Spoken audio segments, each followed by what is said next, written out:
All right, welcome to the One Mission Nutrition Podcast. It's just a question and answer type deal.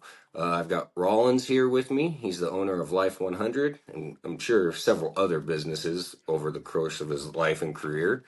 Um, this is just mainly so that people like me who are still learning everything and anybody else out there can get really hands down to some great information. So I'll go ahead and let Absolutely. Rawlings take it here and introduce himself. Yeah, man, absolutely. Thank you for having me. First of all, I'm thankful to be a part of it. Thankful to be on your show and to see your journey into entrepreneurship. My passion in life. I think passion goes through seasons. You chase after different things at different stages in your life, if you will. I'll be 50 this year, and I've been in business. Basically, I've been in the industry, I say, of consulting and helping, growing, building sales teams, what have you, for going on 30 years now. So I've got a lot of background with it. But throughout those years, I've met a lot of phenomenal people, made a lot of money, made a lot of companies money, but nothing has brought me joy like helping other people. And I found that that's really my calling in life is helping other people. And so I'm in this season of life now where I built this community to help other people, whether it's personal or professional development, to help other businesses. I do that as a consultant, and I'm telling you, man, it is so fulfilling. I absolutely love it. There's nothing wrong with chasing things, and I know people make that a big priority, and I don't hate on people for that. But things are a temporary fulfillment. Yeah. It doesn't matter, and I've been there. I've bought the $100,000 watches, I've bought the fancy cars. I mean, hell, I've owned 5 planes, but all of that stuff, as great as it may be, it's a temporary joy, man. It goes away quick, and then you're stuck chasing the next thing. And I know for me, seeing people succeed just brings me joy that just doesn't go away. I love it. I'm so thankful to be a part of people's lives and their journey and to see them grow and be successful. So, I'm not sure how I got off on that, man. Sometimes I just start talking and it's like, where did that come from? So anyway, That's awesome. I love it, man. It's all yeah, part man. of this.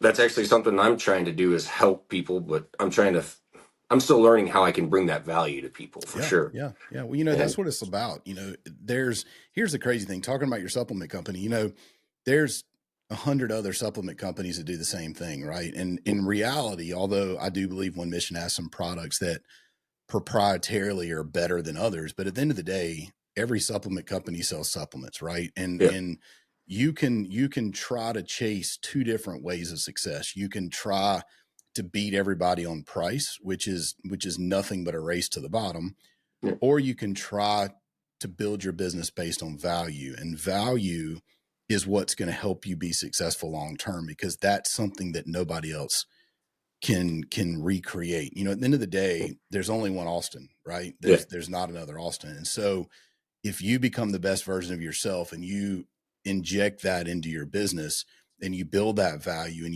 your heart and everything is in it, other companies can't compete with that because there's not another Austin. And so I think you're right. It's that's what business is all about, and helping others, and that value add, that transaction that takes place.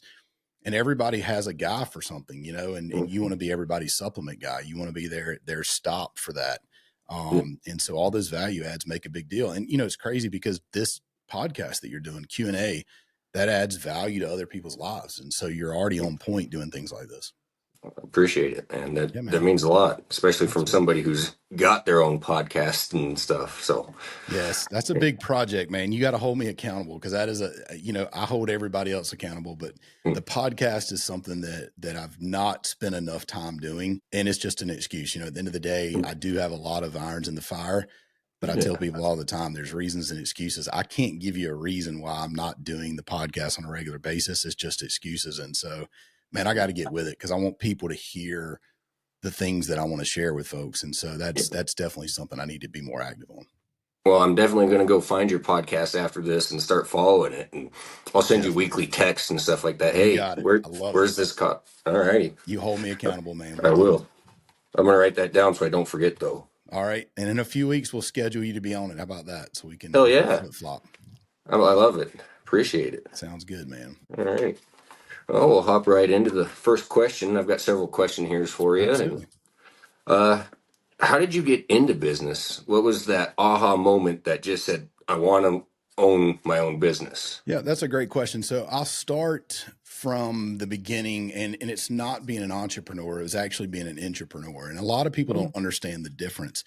The passion for the company that you're with is the same, whether you work for somebody else or whether you have your own business. If you're an intrapreneur, historically you work for other people, but you treat their business like it was your own. In my career, I've always worked under that mindset that if I'm working for somebody else, I'm going to treat that company as if it were my own. So I take it very seriously what I do. And just for a footnote before we, kind of go through my background, I will say that historically, and this is crazy to say this sometimes when I think about it, but I've actually made more money working for others as a whole Really? than I have owning my own businesses. I've made, a lot of money over the years working for other people. And so there's nothing wrong with being an entrepreneur. And again, not everybody's cut out to be an entrepreneur. It's not an easy road. There's nothing easy about it. In fact, the other night on my group call, we talked about the work-life balance, and there's not one as an Yeah. entrepreneur. There's no such thing as a work-life balance because work is your life in the beginning stages. But when I was, I need to pin this date down, but when I was in my teenage years, I'll just say that my parents got divorced and I ended up moving down to the coast of North Carolina with my mom. And we didn't see things eye to eye. So anyway, long story short, I ended up living with my father. Mm. And my dad at the time had been an entrepreneur for years. I worked for other people. And so I saw his work ethic as a young man. But the divorce really, really rocked his world, if you will. He had basically nothing. And so my dad was living in my grandmother's beach house, which is on the water, and this is, like I said, this is over 30 years ago. But even back then it was, well over $1 million house, which, back then that's a lot of money. But that he couldn't afford anywhere to live. So he's living in my grandmother's house. I mean, you can only imagine, but it's not like it was a dump. It was a nice house. So my mom, basically kicked me out, encouraged me to leave, whatever you want to politically call it. But I ended up moving in with my dad. And my dad was working hard. He wasn't there a whole lot, but I remember him coming down to the living room one night. And if you can kind of just picture this, there's a big picture window, massive window. And if you look out of that window, you're looking at the water. Okay. So it's literally a waterfront home. And he comes downstairs and he's got 2 bags in his hand. He goes, "Hey, I need your help." And I said, "All right, what is it?" He said, "We need to roll some change."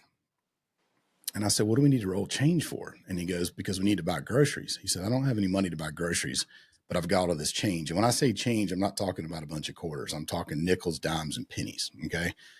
So in one bag, he had all the change. The other bag, he had the little papers that you roll the change up in before you take it to the bank.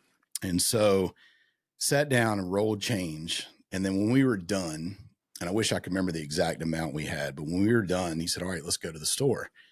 So we went across town to the local grocery store. And you can imagine, for a kid that I would describe myself, for people that are old that are listening to your podcast, there was a cartoon called Richie Rich back many, many years ago. And if you had to picture me as a child, that would be about the best representation, because when I grew up, my parents were wealthy. My grandfather, my family was very wealthy. The Barnes family was very wealthy. And I grew up in a very warped reality, because for me as a kid, I thought, wow, this is great. I go to FAO Shorts. I go to, all these places buying this high end stuff as a kid. My parents have 6 or 7 or 8 cars just for the 2 of them. That wasn't reality. And so you can imagine how humbling it was that now reality has set in. Now I'm sitting in the living room on the floor of a waterfront beach home, looking out at the sound, out at the water, rolling change to go buy food because we had no money to eat. So pretty stark contrast to what I thought was reality, right? And so I remember walking into that grocery store and I was so embarrassed. I don't know what it is, but there's something about going in with rolled up change to buy food. Everybody understands the situation you're in when that happens, right? I mean, they understand that things are tight. So we go in and I was like, what are we going to get? Well, we can only afford a loaf of bread and a tub of peanut butter. We couldn't even afford jelly. And so I remember leaving that store. I remember getting back home. We ate peanut butter sandwiches for a few days. And the thought in my mind was not, wow, this sucks. I don't want to do this anymore, whatever. The thought in my mind was, all of my life, I've relied on my last name as my future. That's what I thought was going to help me to be successful. I thought my parents being wealthy, my grandfather, my family being wealthy, that's what was going to propel me into success. But I realized in that experience that if I wanted to be successful in life, it was going to be because of me. It was not going to be because of my last name. It was not going to be because of anything else but me and the work that I was willing to put in. And my life changed that night. I mean, it absolutely changed that night, because I went from chasing nothing, is what I kind of feel like, to chasing something. And the thing that I was chasing was success. And so I went to a local car stereo shop and asked, could I get a job there? I like cars and I like car stereos. And they were like, well, I'm not hiring. And I was like, okay, cool. Well, what if I work for free? Like, what's the one thing everybody hates to do? And the guy starts laughing. He's like, installing car alarms. I'm like, all right, cool. I'll do it. I'll do it for free. And he looked at me and he goes, what kind of idiot are you? Like, why would you work for free doing the worst job that's here besides being a janitor? And I was like, well, in trade, I just want you to teach me everything you know about business. Teach me everything you know about this business. And this was the owner that I was speaking to. And he goes, if you're that stupid to work for free, you got it. And so I started working. I don't know how many weeks I ended up working for free. I put all my heart into it, gave him 100%. And one day he comes back and he goes, hey, have you ever thought about being a salesperson? And I said, no, I haven't, but does it pay more than this? And I kind of said that in a joking way, but he said, yeah, absolutely. It will pay you more than this, especially if you learn it. And I said, well, if you'll teach me everything I need to know, that's exactly what I want to do. So he took me under his wing. He was my original business mentor. And it was amazing. It was an amazing journey. He gave me a couple of books to start with, because back then, there was no YouTube. There wasn't even internet. And so he taught me what I needed to know. I ended up being a great salesperson, and my career kind of took off from there. Since that first job, I've never looked for a job. I've never asked for a raise at a company I work for. And I've had an amazing career. And I believe it's attributed to my work ethic. I don't clock in and clock out. I go and I get the job done, whatever it takes. Yeah. My group Life 100 is called Life 100 because I believe if you're going to do anything, you should give 100%. Otherwise, why would you do it? Are you going to tell your kid, hey, Johnny, go give 80% in the soccer game? Of course not. You're going to tell them to go give their all. Yeah. And so I just poured myself into that and built an amazing career. And over my career, I've worked for a lot of amazing companies, a lot of amazing people. I have owned multiple businesses throughout my career, but it's just been absolutely amazing. It's been a great ride, and I love every bit of it. And so it definitely started when I was young, in my late teen years, rolling that change, buying that bread and peanut butter, pushing me to go get that first job. And even though I got told no, I remained, adamant. Hey, I'll work for free, whatever it took. I wasn't going to take no for an answer. And he ended up hiring me. And it was crazy because it wasn't long after he hired me, after I started working up front, that the owner, some things happened in his life, and I ended up running the store before I was even 20 years old. And so I was forced to be an entrepreneur at a very early age. And it definitely taught me everything I noted for the base of my career. So most of my career, I've been a salesperson, built sales teams, helped scale companies, work on companies. I'm like the eyes that come in and look at everything and find ways to make the company more efficient, or to fix it, repair it, make it better, whatever it may be. That's really cool. The fact that it started so young, just with something simple as rolling quarters, and Yeah. the embarrassment of going to the store. Yeah. And then you went And out. it kind of carries with it. I should have probably added this at the same time, but it kind of carries with it. So when I was, I guess that was around 15 ish, let's just say 15, 16, somewhere in that ballpark. And, a little bit after I was 16, probably between 16 and 17, or maybe it happened when I was 16. But anyway, before I went and got that job, right in that same ballpark, it all happened within a couple of months. I was going to high school, obviously, and I was called to the principal's office, which was not an out of the ordinary thing. I was not very good in high school. And they called me, and when I got to the office, there was like the school resource officer, the assistant principal, and the principal. And essentially they asked me to leave, and times were much different back then. And so in 11th grade, I left high school. And as I was walking out the door, the resource officer said, just FYI, you will never amount to shit in life. And that coupled with that rolling change experience obviously never left my mind. It's Yeah. pretty interesting. I'm now sitting in my building that's across the street from the high school that they asked me to leave. And my windows are tinted. They have like a mirror finish on it. And when I unlock the door every morning to come to my shop, I can actually see the high school over my shoulder. So it's pretty ironic how that worked out. But yeah, they asked me to leave high school in 11th grade. So I definitely didn't have much of a choice, man. I'm a high school dropout. Oh, And you know, I got to say I've lived a pretty amazing life. that's amazing. Getting something, all that has pushed you to where you are today. And Yeah, now, man, forget it. and now you get to look at the school every day when you walk in. I And drive by it every day. It's, man, it's crazy, you know, and like I'm getting chills. Like it's just an amazing feeling. It's not a feeling like, it's not like I'm boastful. It's not like I want to say, you know, screw you. You know, I'm going to prove to you. It's not like that. I yeah, use that as my fuel. And I'll be honest with you, you know, they shouldn't have told me what they told me, but I yeah, wouldn't change it. I wouldn't change it 1 ounce because those words never left my mind. Every time I felt like quitting, I always remembered those words. You'll never amount to shit in life. And it was like I had to prove to myself that I was worthy of the career that I was building, that I was going to be successful. And so I'm glad it happened. You know, people always ask me like, don't you wish that didn't happen? Absolutely not. I'm glad everything happened the way it did in my life because it made me who I am today. that's amazing. I, I don't actually have anything like that in my life, but I've always been a driven person.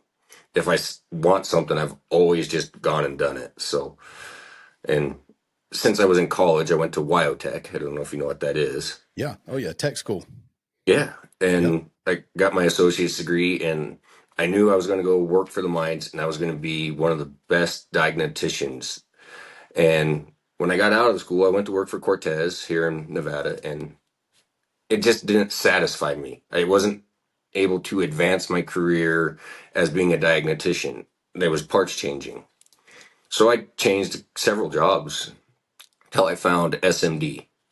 And that really advanced my being able to diagnose stuff. They taught me stuff. I actually started with them rebuilding brake groups. Oh I wow. just threw everything I had in it, and these are huge brake groups. They weigh 600 pounds Wow. empty, and they're crucial for the mining equipment. And Wow.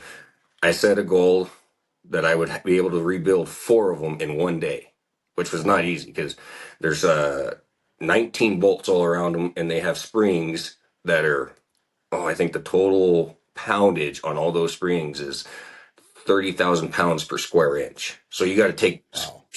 each bolt has to have a quarter turn all the way around, and it just takes time. And my goal was to get 4 done in 1 day. I Wow. hit that within, I think it was 8 months of being able to do that. Then they That's bumped me crazy. up to rebuilding Whirlbolt 5 bolter turrets, which is an underground Sandvik ground support machine. A brand new one from Sandvik was $180,000, brand new, Wow. and they wanted me to be able to rebuild them for 90 with reusing parts and refabbing. It took me, I think, 6 months to have it down to where I was down to $90,000. Wow. That's awesome, man. That's Yeah, really cool. and then they bumped me up to rebuilding haul trucks, and that's where I started learning the diagnosing stuff because they'd come in, you'd tear everything out, and then when you're going back together, there never anything goes back together perfect in Yep. this industry. So I had to learn how to use a multimeter. I had to learn how properly. It wasn't just, oh, I've got voltage. I had to learn how to take the information of that voltmeter saying, okay, I got voltage, but is there a load on the circuit so that it's reading right? And that really advanced my career. And then it was actually last September, I went to the Limitless Arena, and I really wasn't happy with what I was doing. I was kind of in sales because I wanted to get in sales, but I wasn't, and doing technology. And I seen Keaton get up there, and he's like, he just had a powerful message. And then at that moment, I knew I was changing my life.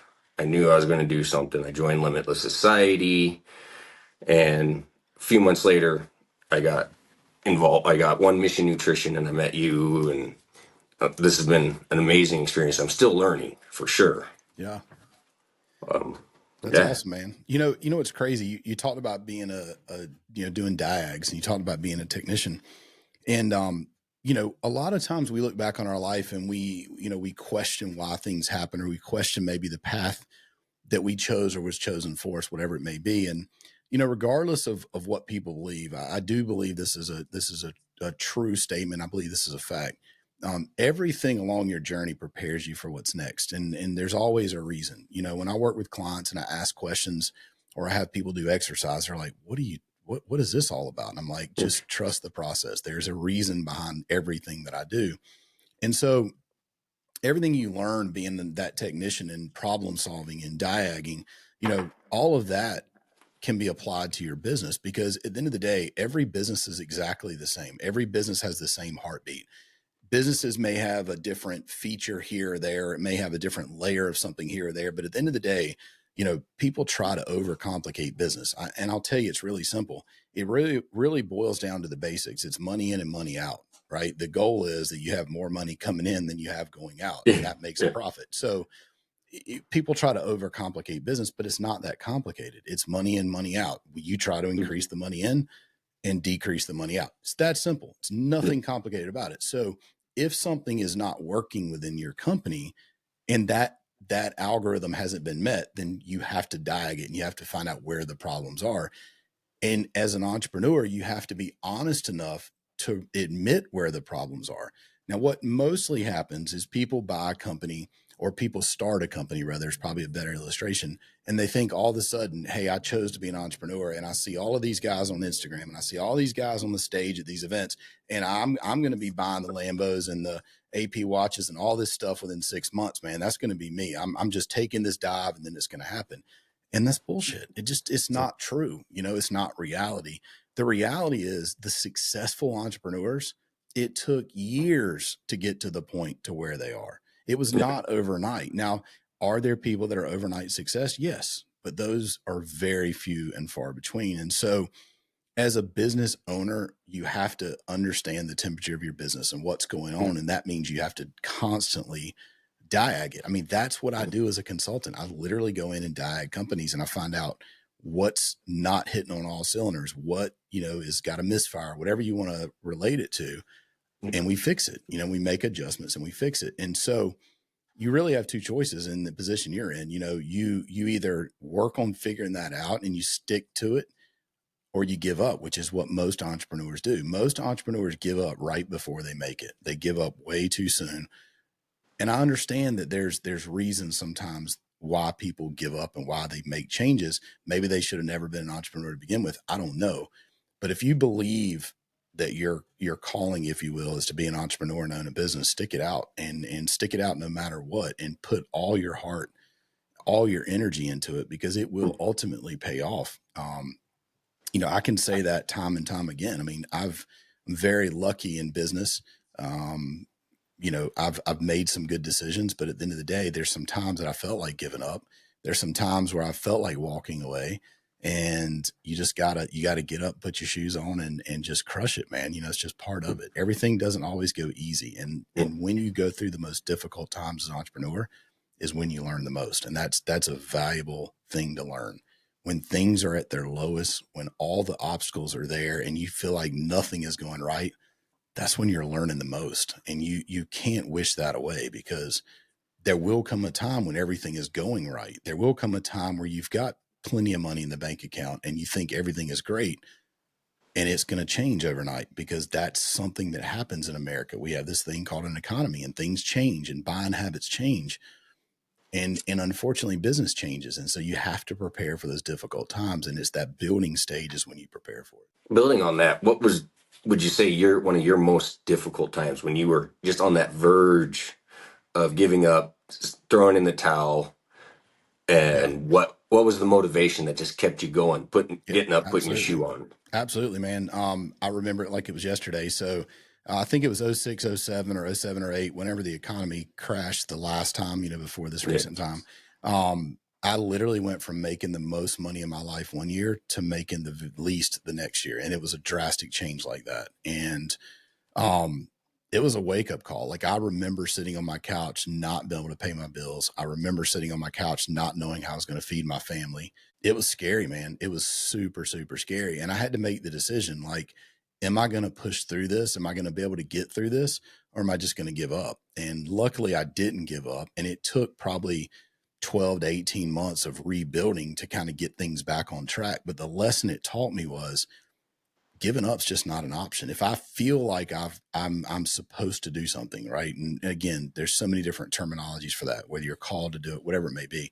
But if you're passionate about what you're doing and you know that's what you're supposed to be doing, then why would you give up? Giving up's just not an option. And so it taught me a lot, man. And it was a difficult 12 to 18 months.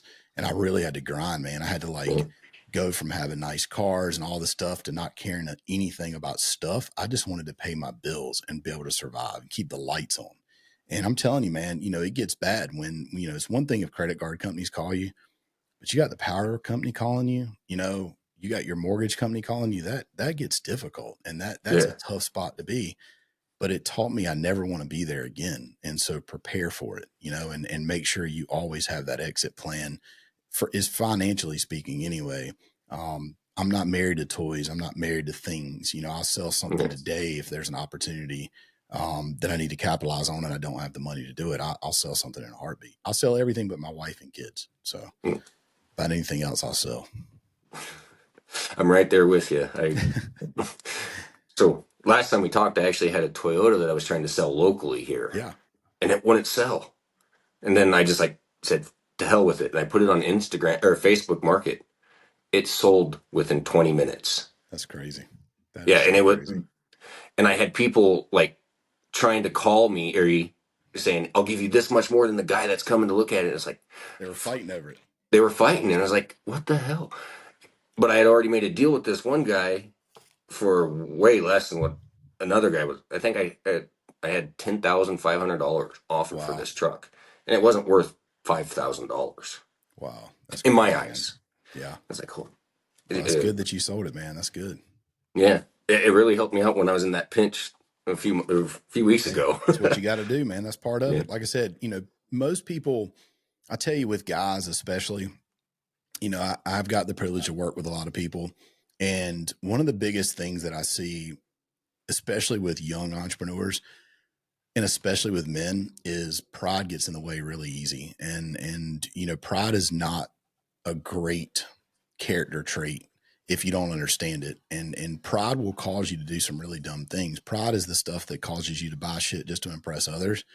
Pride's a thing that causes you to hold on things because you feel like you are owed it. That's dangerous for an entrepreneur because, again, when you're starting a business, things happen, man. I mean, you look at people like Andy Frisella, you're in the supplement business, Andy's in the supplement business, but listen to Andy's story. Everybody looks at Andy being a billionaire and they're like, man, I want to be there. I'm going to be there. They don't understand what it took for Andy to get to that point. The first 10 years, and everybody's heard this, but the first 10 years making 56 or whatever $1,000, and that's combined over 10 years living in his shop. I mean, most people don't realize that. And most people, the truth be known, they're too prideful to be willing to do that to begin with, right? They won't do that. If you're starting a business and you feel strongly about that company and you're passionate about it and you believe that's what you're supposed to do, you got to go all in, man. And if you don't go all in, you're never, ever, ever going to be successful. Sean Whalen has a great message on YouTube about burning the ships. And the philosophy behind that is really true. If you're not going to give 100%, if you've got an escape plan, you're going to take that escape plan. And so you've got to have the mindset that giving up is not an option. You know what I mean? I'll do whatever I have to do to keep this company going if that's what you really feel called to do. And all in doesn't just mean quitting your job and going all in that way. It means if you have to work 6 jobs, you work 6 jobs. Yeah, you do whatever you have to do, man. I know so many entrepreneurs that early in their journey, they still work to 9 to 5 just to pay their bills, their base bills, until they could build their company. I mean, that is not uncommon, and there's nothing to be upset about if that's what you have to do. Again, you sacrifice short term to build the long term, and I think that's where most people go wrong. They don't think about the short term sacrifice to build the long term success. You got to do what you got to do. I mean, we just started a new company for my wife. And, there's a lot of other things we could have done with that money, but we made the sacrifice to start a business that we believe will be very successful. And it's, it's for my wife and daughter, it's their company, but we went all in on it, because we felt that led to do it. And, giving up's not an option for us. And so it's a strange place in life when you're, my wife and I are almost 50, and to make the decision to start a company at 50. Yeah. People are like, why would you do that now? Why would you work harder? We were here till midnight the other night. I think we were here from 6 a.m. till midnight printing shirts because it had to be done. That's just part of owning a business. And so sacrifice, man, short term for long term. That is awesome. Awesome advice. So you have a shirt printing business too? I do. So for years, people that know me for years, I've been doing merch stuff for people. I've had an apparel company, but I always contracted out the printing. There's been several times that I've gone to start screen printing and embroidery company, and I'm like, you know what? I've got the business model figured out for somebody else to do it. And so we just did that because I was so busy with other things. And this is a great piece of advice for entrepreneurs. My wife came to me one day and she was like, hey, let me ask you a question. I know you're super successful with your consulting business and Life 100 and all that. She said, but at the end of the day, what happens if you lose your voice? What happens if you lose the ability to work with your clients? And I was like, I didn't plan for that. Me, the business builder, the structured guy, I didn't even think about that because for a long time, after my divorce, my first wife, for a long time, living on your own, so to speak, being single, you don't worry about other people other than your kids. As long as they're taken care of, it's like, all right, I didn't really think about it. And so when she asked me that, it like made my heart drop because I thought, wow, I've really messed up this. I mean, yeah, if I died, she'd have life insurance and all those things and money that we have. But at the end of the day, that's not what she was saying. She was saying, what happens if you lose your voice and the ability to be a consultant? And so we started talking and I said, what do you think about the apparel business? And she said, well, I was thinking the same thing. Like, what about us doing screen printing and embroidery? And so it was a great fit. So we decided to start this business. And basically, we basically work with most of my clients and it worked out really well. We just took what we were doing through subcontracting and started bringing it in house and doing it ourselves. So it's building her a business, something that if by chance I were to lose my voice or have the inability to be a consultant, there would be a business that could thrive and support our family if need be. So we had the location, we had everything in place to do it. I mean, it was when I wrote the business plan, it was like the perfect opportunity. So we jumped on it and went with it, and we're all in at this point. So we're excited. Yeah. Well, I've been seeing your TikTok or your Instagrams and all that shit, and that's really cool process. How you've got all them embroidery machines and all your shirt screening. That's really Yes, cool. absolutely. And I don't know if we're dropping a bomb or not, but we actually have some One Mission hats that are printing today. So Hell they're yeah! getting stitched up today. So your folks are going to have some really cool apparel here soon. I can't wait. I'm It's looking awesome, forward to man. them. Absolutely. Do you do other stuff like embossing on cups or anything like that? Or We don't right now. So when I wrote my business plan, I was pretty specific in what we wanted to do. And I've got a number that I want to scale the business to, and I want to keep it, with a certain amount of overhead. Again, I've got a big shop location. So all that was already in place.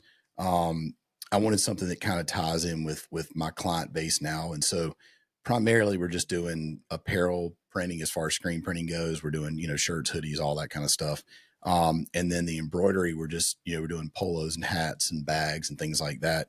But I would say, hats and shirts are our biggest thing that we go after. But we don't even have a retail location. Like we solely are just, I call it wholesale. That's probably not the best word for it, but we basically just deal with business owners. The other thing we help with too, because I've always done it, is just helping with branding. And so I've built a couple of pretty large apparel companies over the years. And so I've got a lot of background with that. And so we can work with a company to, to kind of better their giveaways and better their merch line. And because merch in itself is like a completely different revenue stream, and it's something that people love to buy. And so that's something we're working on pretty hard. Yeah, that's actually one thing I've noticed with my analytics I have is for searches, clothing is bringing more people into the store. Yep. Yep. And the pre-workout, all that other stuff, they're not really looking for that, but shirts, Yep. pants, Yep. Yep. sweaters, hats. Yep. That's what brings them into the store. It is. I've got clients that apparel sales are like 30% of their revenue, which is insane to think that. But the great thing about it is, they're making a great profit on it. And the catch of it is, if you really think about it for a company, not only are you selling it and you're increasing your revenue, but you're also exposing your brand to that many more people, because every time the person wears the shirt, they're exposing Yeah. your brand to other people, and they're like, oh, One Mission, what is that? Let me look that up. And so I mean, it's so beneficial in today's society to build a merch brand and really promote it. It makes a big difference. How about giving away shirts? Do you feel that's really good too? Is like promotions or It's tough, man. I mean, the business model for that's been around a long time. Some people do well with it. Some people not so much. It just really depends. I think what you have to do in your business model is you can't overexpose one thing. So if yeah? you're going to do a t-shirt giveaway, do it twice a year, make it a Okay. little more exclusive. It's definitely something that can be done. A lot of people do it. I don't know that it really increases the conversion that much more. You just have to dig in the analytics and see. Sometimes it does, sometimes it doesn't. The negative side of doing those kind of things is having the sizes and the quantities that you need. And Yeah. and that's just another layer of things you have to manage. So, people get a small and they're like, oh, I wanted a medium. Can I exchange it? When you're doing giveaways, it's like you really don't have the time to deal with all that. So Yeah. there is some negative side to it, but I do think it could be beneficial. It just depends on your customer base. Okay. Yeah. Um, so in the fitness industry, they do a lot of shows like bodybuilding. I think that would be more like giveaway shirts. They come, Yeah. that would be because you're more able to give them the exact size they're Yeah. wanting, Yeah. and you're Absolutely. face to face. So, Absolutely. Absolutely. And okay. that's a good market too. I mean, I think you got to choose what shows are the best. I know that there's some that probably don't bring as much value as others. Some of Yeah. them maybe are too expensive, but, being where you are, I'm sure there's plenty of things, Olympia or whatever it may be. There's all kinds of stuff that you could do out that way, as long as it makes sense cost wise. Yeah. I think shows can be good to get your brand out there. It's just, I go back to this, when you're in a saturated market, you got to do something to separate you from everybody else, whether Yeah. it's your company's story, whether it's your story, whatever it is, you got to have something that separates you from everybody else. And so, when you do shows like that, just remember that, because if you do like Olympia, there's going to be 100 other supplement companies. So what's going to separate you from everybody else?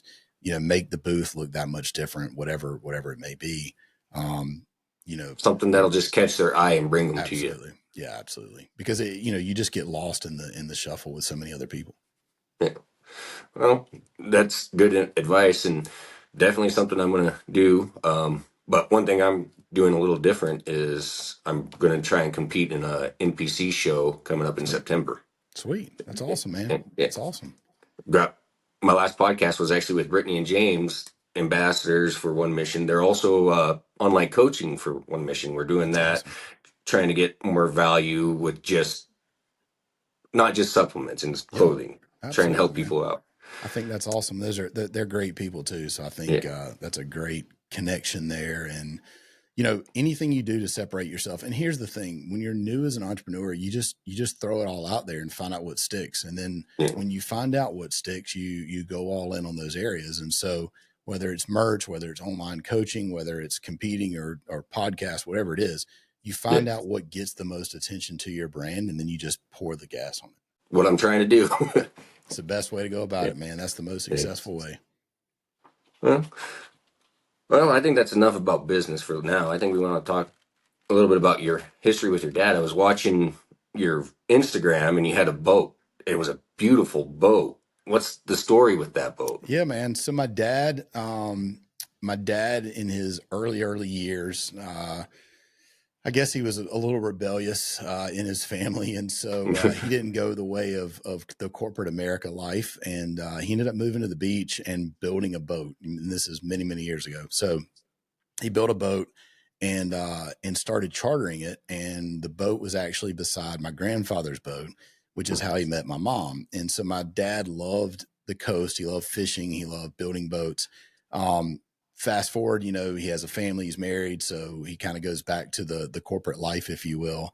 And after my parents got divorced, he moved back to the coast and decided to go back to building boats. And so he started a company called Lightning Yachts. And I guess his plan was to build, or what he was trying to do is build a light, fast sport fishing boat. So these are all like 60 plus feet.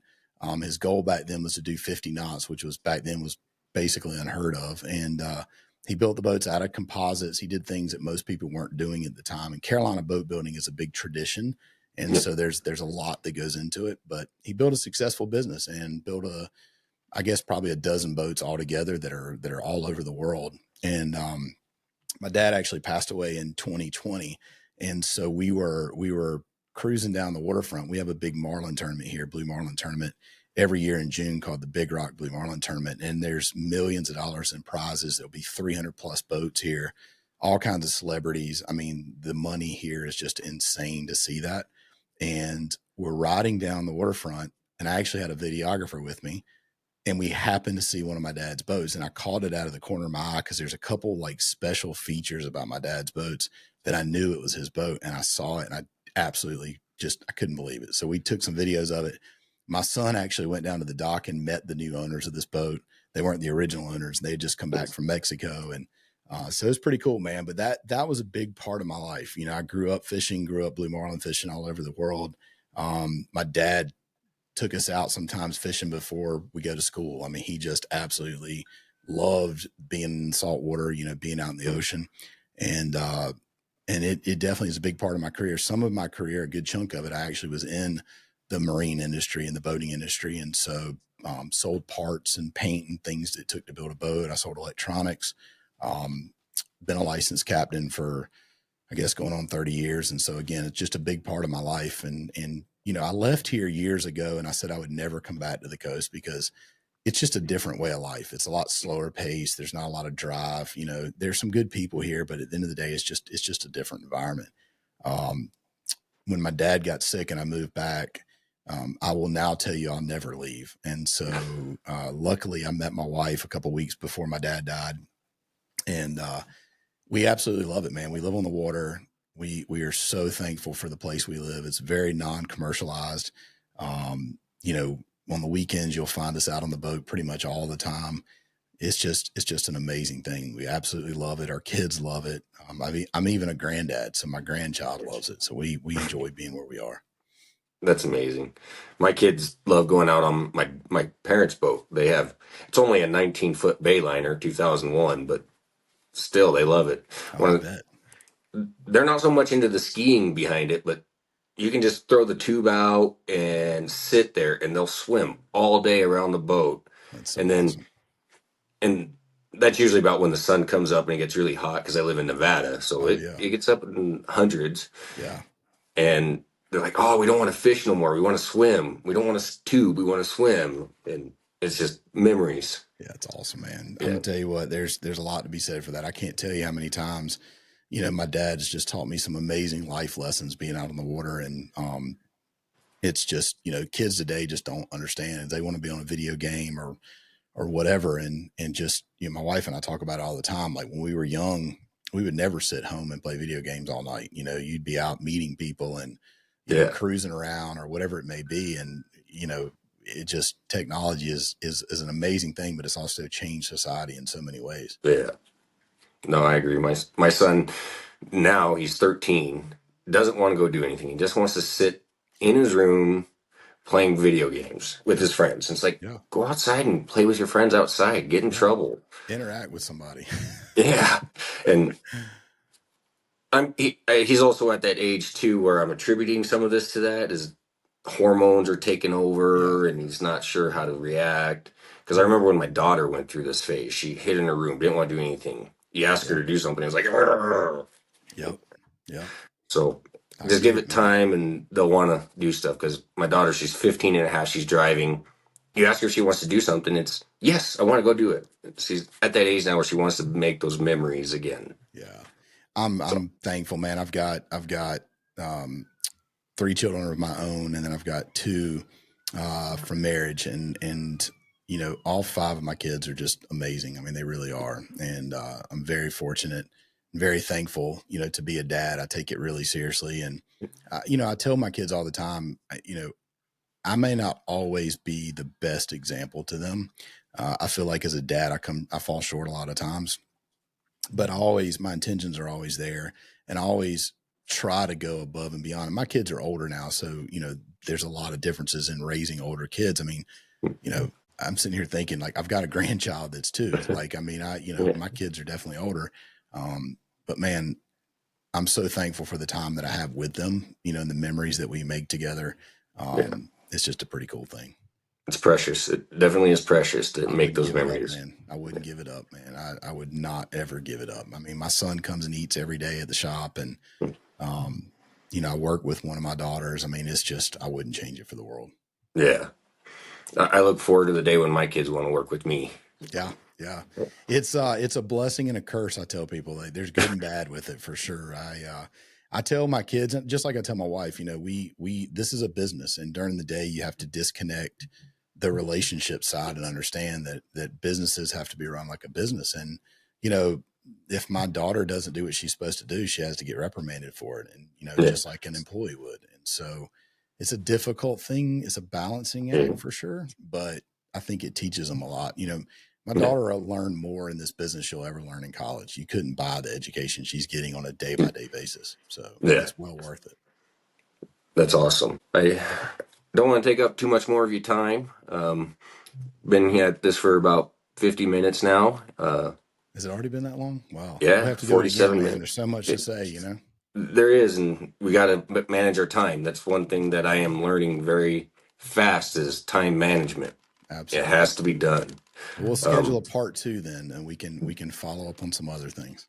Definitely. This has been a blast, and let's go ahead and give everybody your Instagram and your social so that we can follow you on there. Absolutely, man. It's just at Rawlings Barnes on Instagram. I think in my link, I've got links to everything else. We've got our apparel company is B100, just the letter B and the number 100 apparel. And then my coaching group, Life 100, we've got a page for that as well. The coaching group is a lot of fun. We do a membership based thing. I don't do yearly memberships or anything like that, because I believe if you want to be a part of it and you find value, then great. If you don't, then not a problem. I have zero issues with that whatsoever. I feel like the right people get led to our group, and I'm very thankful for the group that we do have. It's like a family. So Life 100, all the information is on that page as well. And like, any of your listeners, if anybody's a new entrepreneur, has questions about my past, whatever it may be, if there's anything I can do to help anybody, shoot me a DM. I'm more than happy to help. Awesome. Appreciate your time. Absolutely, buddy. Thank you for having me on the show. Yeah. And you take care, and I look forward to getting those hats. Sounds good, man. My wife's out there stitching them up right now, so we'll probably get them out today or Monday at the latest. You'll have them soon. Oh, hell yeah. I appreciate it, man. All right, buddy. Have a great day. Thank you. You too. We'll see you.